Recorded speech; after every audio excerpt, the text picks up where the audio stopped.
Up here is our content-ish area. This, 60s style iron head looking Sportster. We weld everything right here on this table. I bought this bike when I was 26, I think. Elevator? Yeah. When was the building made? Yeah. 1908. 08? So you guys got that knucklehead that I ordered. Dude, I'm so glad I'm here to pick it up. Don't give it away. Don't expose it.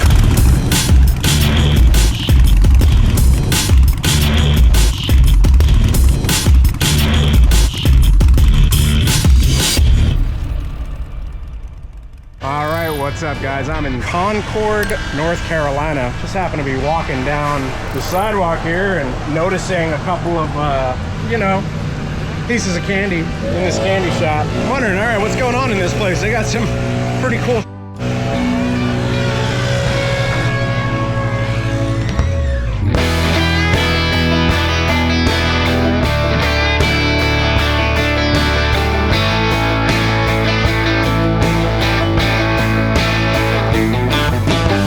It's Prism. Hey. Jake Hines. So I figured we would make a video exposing you guys for everything that you're doing. We're in trouble. Behind closed doors and stuff. Do you have anything I can expose you guys on, or? Dude, you're the first person to see the shop. Really? Yeah. Exposing the new shop. There you go. Exposing the new shop. If you're not aware of Prism Supply, you should be very aware of Prism Supply. They make a lot of really cool Prism Supply kind of started back in 2012, as a hobby between my brother and I, which we have to tell the story about you meeting my brother, right? Yeah, I was wondering where I could use that footage. I'm like, well, can I throw it in here? Which was a total met his brother on accident. Total accident. Yeah, so it started in 2012, and it was just like us building bikes in his garage for fun. But then we built a business out of it because we got discounts on parts if we did it that way.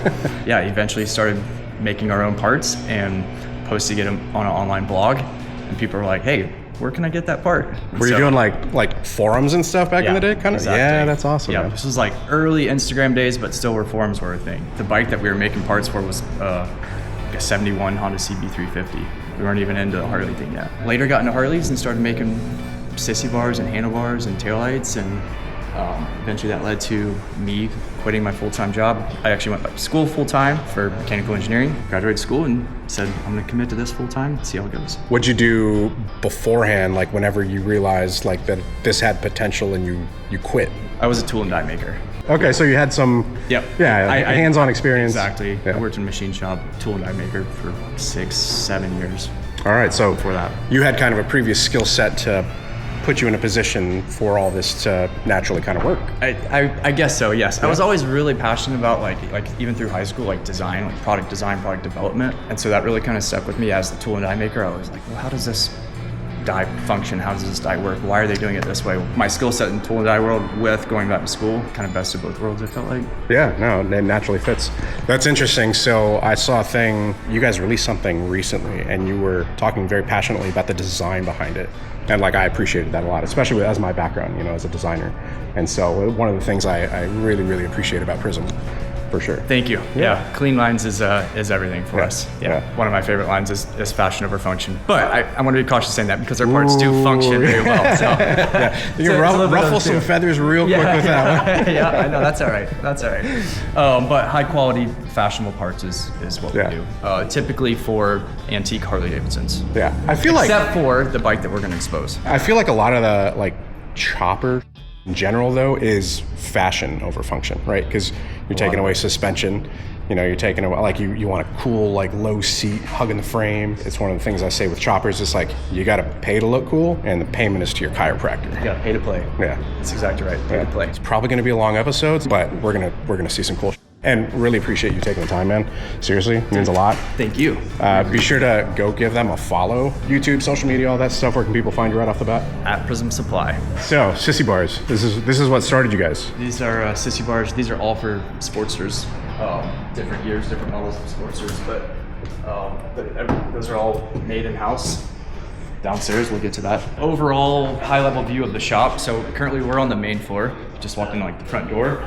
There's also a basement and an upstairs. So in the basement is our fab shop, and that's where we try to make as many parts that we sell, at least modified. Say we get something from laser cut, we'll modify it, weld it, whatever, in the basement. And then it gets moved up here to the back half of this floor, which is our assembly stations. Take all the individual components and make a finished product. From there, it gets moved to this front area, which is our shipping zone. So up here is fully finished products. So place an order through our website, goes into our computer system, and then you just pick whatever SKU it is from these shelves. Whenever people hit the buy button, it's not going to like some Amazon warehouse and a machine's picking it up and We are fulfilling. touching every single part that comes through the shop. And Right. everybody here takes so much pride in that. Everybody ride though. Everybody rides. Yeah. Like got to be question number 1 in the resume, right? Yeah, exactly. What bike do you ride? Exactly. My go-to, Pan America. Yeah? Nice. Yeah, that's it. Goals. It's on the list. Up here is our content-ish area. So we've only done one video in this area, but we're going to be pumping out a lot more content up here. Full builds, as well as part installs, and just kind of getting like some of these old bikes running. Upstairs is basically just empty right now. So these are all y'all's builds, is that right? Our personal bikes or bikes that we have to test products on. This one's mine here. We actually did a YouTube video on this one, and it was build a bike in a day. John, you can probably vouch for me here, but sometimes when you like rush through a project, in the end it like actually turns out Better than what you thought? better than like Yeah. what you thought, or at least like functions better than what you thought, and that's Yeah. not typically the case, but in this case it was. I feel like whenever you get into that brain space though, sometimes it's like you don't even have the time to second guess. Yep, exactly. That's exactly right. You can't overthink it. It's a 61 bottom end, so a panhead bottom end, and then later shovel head top end, so like 77-ish, somewhere in there. The frame, it's an original hardtail frame, so this would be like a 55-ish, is a straight leg. If it was a wishbone, then it would be 48 to 52. Front drum. Yep, and that's up of the Sportster front drum. These are actually Triumph triple trees. So we machined these out to fit the Sportster legs. But we wanted something that had like this riser built into it, like a pre-unit came with that. So these are actually 7/8 bars instead of 1 inch, which would have been. Yeah, traditional Harley, yeah. Yeah. We did a series on YouTube. It's called Pimp My Sporty. So it was a multi-episode series where we started with a fully stock Sportster and then built it into this, 60s style Ironhead looking Sportster. But Evo, so But Evo. sounds amazing. Yep. It's a 2003, but yeah, it has a ton of our parts on it. These are our handlebars, throttle, that's our headlight, fork gators. These are actually a prototype riser that we made. This is our air cleaner. It looks super clean. Thank you. These are mid controls, points cover, it's our seat, tail light. That was the goal with this build, is to put as many of our design parts on it. And then on this side, it has actually foot clutch set up. Oh my That's hilarious.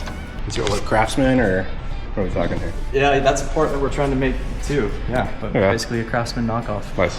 You guys do seats, so like upholstery and Yeah, so we just make the seat pans here. I mean, we designed them all initially, but yeah, we just make the seat pans here, and then we outsource the upholstery part of it. Big part of what we do is taillights. So here's one option, here's another option. But this is this is the earlier model Sportster, and again, same thing. We're just testing parts on it. This is a bike I actually picked up locally, like this. just like this. Wow. Yeah, so I haven't touched it since I bought the bike, but we'll do a video of getting that one going. I imagine it was one of those you couldn't pass up the deal. Yes. Saw it pop It up. was an incredible deal. So couldn't pass Facebook up. Marketplace though. No, it was actually Yeah. somebody cold emailed me and was like, hey, Nice. yeah, I got to sell my dad's assets off. Those are usually the better deals whenever somebody emails you about something. Yeah. Oh yeah. And then same thing with this one. This is a really cool bike. It's actually originally painted. It's a 58 paint scheme, 58 chassis, I would say, but the engine's actually a 1950.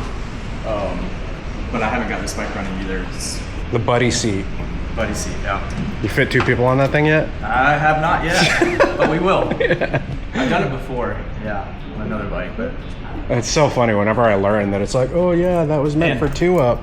And so that's what this is too. I don't know if you knew that. So this is like a buddy assist. So it goes in here. Oh no way. It snaps in, basically like that. So when you have 2 people on it, it's an extra spring. Oh. So your suspension adjustment, like right there. Yep, exactly. So if you're riding it solo, no spring, you got a passenger.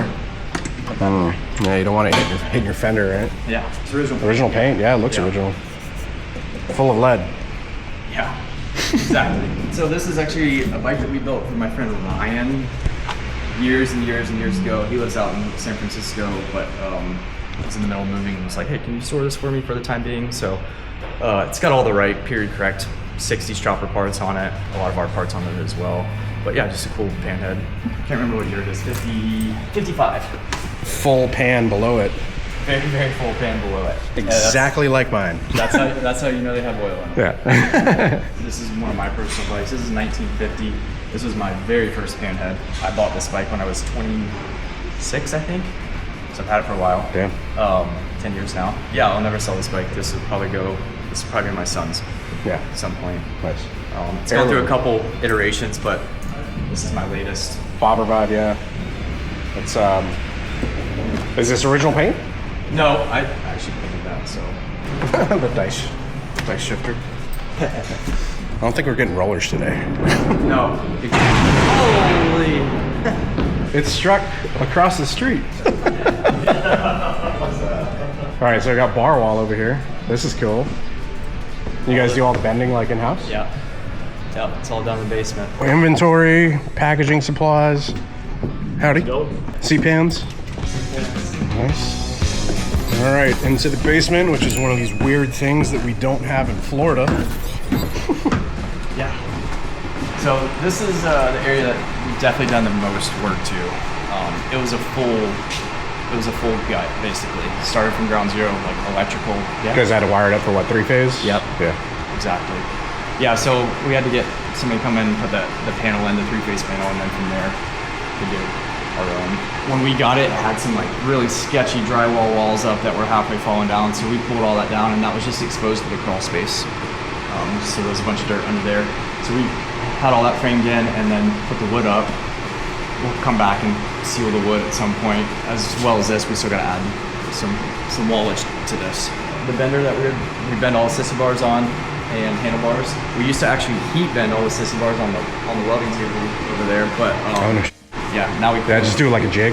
Yeah. Now we full bend it all, but like we made all these dies to make it all work. All these different fixtures, and these are just 3D printed fixtures that we use depending on what we're bending to bend positions. That's kind of how it starts. So we'll draw it on a computer, model it on a computer, and then we'll 3D print it and test fit it on a bike, whatever the part is. And then from there, we'll actually CNC it using the CNC right here. We'll just make like a one-off prototype for it. And we can actually put some miles on the bike to test it. And then from there, it goes into full production. It's a long process, actually. What are you guys rocking for the CNC, the Tormach? Or? Yep, exactly. We had a big Akuma before that. It was an older one. I miss it because it was strong. Yeah.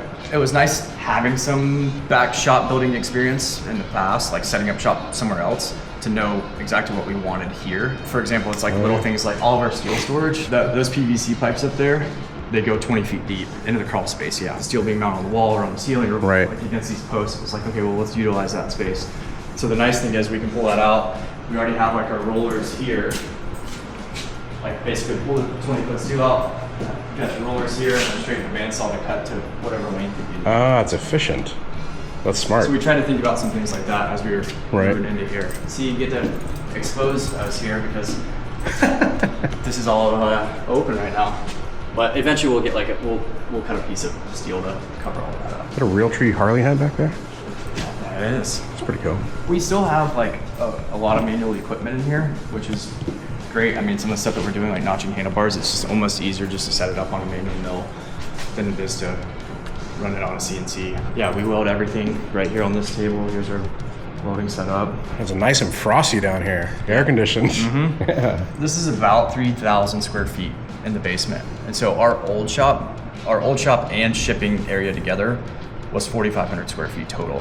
Feels kind of crazy having extra space, but you fill it up so quickly. If you have the space, you fill it up so quickly. Yeah. So at this shop, we have 13,000. Kind of fill up the basement. Obviously, there's a lot of room. Yeah, you can get at least four more machines right here. But we're so spoiled now, like actually having room to move between equipment. Not have to like tuck your elbows as you're walking. That's right. Yeah, exactly. From where you started, you know, it just being like an idea or a hobby, right? Something that you enjoyed. Did you ever foresee it becoming what it has, like having all this? Absolutely not. No, I never did. I mean, I knew from an early age that like I wanted to work for myself. Like as a kid, I knew that, but I didn't know what I thought this would just be like a gateway into whatever that next life was for me. But just consistency has paid off, is what I would say. Like we were talking about earlier with YouTube, just consistency in the YouTube world, that pays off for you. And same thing here in the parts world. I know I'm incredibly thankful, and there's 9 of us now full time, which is just Wow. Yeah. So it started out you and your brother. Yep. And then how long after y'all first started did you kind of, we need help, let's get another person? Yeah, so it started out me and my brother, and we were doing everything for a while. When I graduated school, my brother and I had a conversation. It was like, hey, I'm gonna go full-time with this. Like, do you wanna go full-time with me? And he had a great job at the time and was just like, no, I gotta stick to this. I was working in NASCAR and had a great NASCAR job. And so that's when I decided to take it on full-time, and I hired somebody full-time at the time, which is Rob. You missed him, but he was here earlier. Yeah. And that was 2017. Your brother's still doing NASCAR, right? Yes. Yeah, I was about to say, whenever I picked up that part from him, I think he talked about that. Yep. Michael Jordan? Michael Jordan's team? Exactly. Is that right? Yeah. Yep, 2311 team. So that's it for the basement. I mean, I'll go show you upstairs. It's kind of open right now, but we've talked about it, so I'll cool. show it to you. Look at this grand staircase. Right? It's a nice staircase. One of my favorite things about the building is just how wide the staircase is. It means you can get some big equipment up there, right? Yeah. It's actually a really nice staircase. Did you guys paint it, or? Yeah, we did. Yep. Just Springer casually sitting. There you go. Yeah, so still getting settled up here. All the stuff on the left is us packing for our event a week away. Congregation? The congregation. Which I had no idea that was put on by you guys. It's pretty badass. Thank you. I've heard a lot about that show. Yeah? Yeah, I really hate to miss it. But. This is just kind of like our little break room area. Got some desk up here. Got some engines over here. Is this a elevator? Yeah. You saw that too? Yeah, so it's like all gear driven. So in here there's like this pulley system. It's like a big drum brake, so you That's sick. pull the rope, release the drum brake, and then pulley it up. Well, they're just 500 pounds though. Well, I mean, like all this desk and stuff, we moved all that up here. So it's still operational. Yeah. That's awesome. What like when was the building made? Yeah. 1908. 08. Holy. They don't make them like that no more. Everywhere that's not painted white, there was plaster, like thick plaster, like that filled this out. And so we came in with like a hammer drill and a chisel bit and knocked all the plaster off, like before we moved anything in here. Made the floor an absolute mess, but Worth it. we knew we had to do it now to like, we wanted the brick exposed. So Right. you like that word? Yeah. Exposed. It's just a theme. Yeah. It started as a joke, but We'll probably extend the kitchen and put some like seating in here. If we need to expand parts up here, we can. Extra storage, we'll probably have some shelving. so you guys got that knucklehead that I ordered. Dude, I'm so glad I'm here to pick it up. That's Yeah. All right, a couple shovels. Pan. Ooh, I got the same one. 47EL. Oh yeah? Yeah. Nice. Except mine doesn't look as pretty. Left side, mine's like all the chrome is off, and I'm missing the push rods and the oil lines. Is it in a but- bike? Or you just... No, just the engine. Nice. Yeah, so I got engine a couple years ago. Need to rebuild it. Ended up finding a frame from the 30s. It's totally like been hacked on. Basically rebuild the frame, and then carb and manifold front end from your brother. There you go. Here's So the time for your man, story. it's like, you know, piecing this thing together. Like, you know how hard it is to, like, with actual OEM parts. Yeah. Yeah. That is a wild story though. I remember my brother saying, hey, John, Blockhead John came over, and I was like, what? Like random. Yeah. Yeah. And then you told me later. I'd seen the front end and I was like, I need that. And I was like, it's really f***ing expensive, so that probably means it's original. Yep. So it's like I hit him up and then figured out who he was. And I was like, oh, this is cool. All right. Small world. Yeah, man. There's some hidden gems, you know, here in North Carolina, around Charlotte area, I guess I should say. Don't give it away. Don't expose it. All right. Well, you want to show us the bike? Expose let's go the see the bike bike. All right, guys. The part you've all been waiting for, the bike that we're exposing. This is a recent collaboration with Prism Supply and Realtree.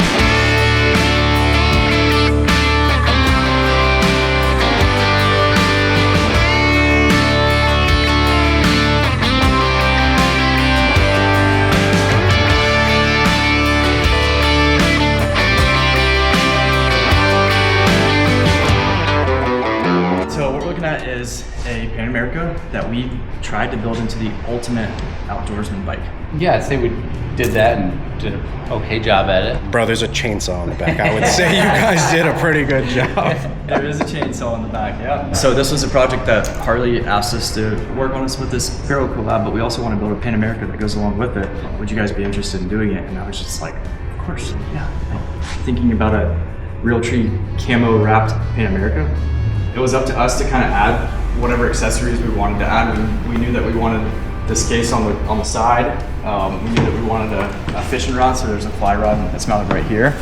and we knew that we wanted a chainsaw. From there, everything else kind of came together, is what I would say. Yeah, we kind of just us holding things up to the bike, tried to make like where would this look the coolest. And at first we wanted the chainsaw up front, and then it never really worked out. We moved to the back. And I kind of like that. I mean, if you did it up front, you'd have to have the blade sticking like right here, you know, unicorn like style. Zombie killer or something. Yeah, exactly. We wanted to look like if Harley was to build like this factory outdoorsman bike, what would that look like? Which we were talking about that with your Born Free bike. And so that's why we left like this similar paint scheme as what they have, what comes on, I believe, 2024, 2025 Pan Americas, but instead do it in camo. We also didn't want it to be like crazy excessive orange, so we just wanted like orange highlights. So the 1250, the badge here, the badge here. It's like a Hunter orange too, right? Yep, Yeah. exactly. Yeah. So it wasn't like overkill. That was kind of our goal. Like we didn't want to do like the full crash bar in orange. We obviously could have done that, but we wanted to just be a little bit more simple. Found the orange clips for the bags. Oh, nice. Nice little touch there too. It actually designed the whole mounting system. Like if you take it, they kind of slide out, so you can move straps around as needed. Strap anything you want to it. Yeah, so it comes out like that. So this is you guys putting the machining downstairs to work and Yeah, creating your own mounting plates and and they all pop off too.